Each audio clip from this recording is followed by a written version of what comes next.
Uliciennes, chers Uliciens, bonjour et bienvenue pour ce premier épisode du Petit CM de l'année 2023. Au programme de ce soir, une quinzaine de délibérations et nous allons en décrypter 3.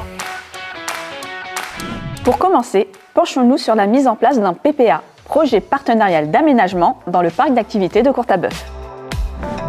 Le PPA est un outil contractuel qui permet de créer des partenariats entre l'État, les collectivités territoriales et des partenaires locaux, publics ou privés. Ce PPA marque la volonté de réunir l'ensemble des acteurs agissant sur le devenir et le développement du parc d'activités. Le PPA de Courtabœuf comprend des maîtres d'ouvrage tels que la préfecture de l'Essonne, la région, le département ou encore l'agglo.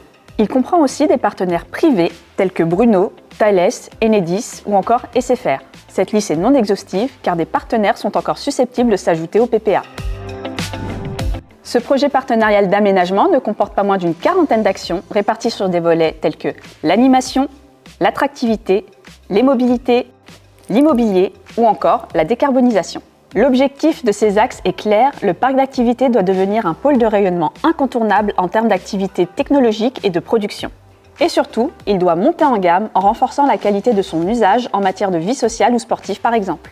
Pour donner quelques exemples des actions prévues dans ce PPA, on peut citer la mise en œuvre d'un plan de restructuration des bus, la poursuite de déploiement du très haut débit, la création d'un fonds d'investissement, la production et la consommation d'énergie renouvelable, la mise en lumière des châteaux d'eau ou encore la réhabilitation du Grand Dôme. Pour notre commune, ce PPA signifie concrètement que la municipalité s'engage à intégrer dans son plan local d'urbanisme le règlement de zonage du parc d'activités. Elle s'engage également à rester en veille et à informer l'agglomération Paris-Saclay des prospects éventuels. Et enfin, à participer financièrement aux opérations dans la limite du pacte financier de l'agglo. Éducation à présent, avec une délibération sur la fusion des écoles maternelles de Courdimanche 1 et 2.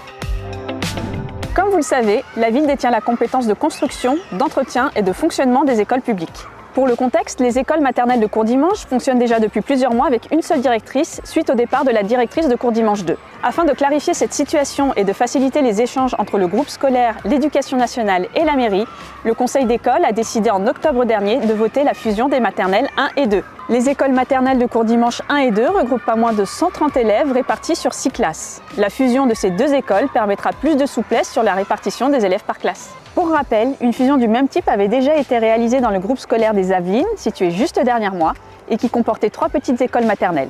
C'est aujourd'hui une seule et même école répartie en 9 classes. À présent, parlons un peu festivités. En effet, vous avez tous rendez-vous le 4 mars prochain pour fêter le carnaval de la ville. À cette occasion, la ville a lancé un appel à candidature auprès des associations uliciennes afin de construire des chars, encadrer la manifestation ou encore proposer des animations. Il est à noter que le thème de cette nouvelle édition du carnaval est, attention, les fleurs. Plusieurs associations emblématiques de la ville ont évidemment répondu présentes. Les 3 associations sélectionnées bénéficieront d'une subvention de 600 € et la mise à disposition d'une cour d'école pour les aider à la construction de leurs chars.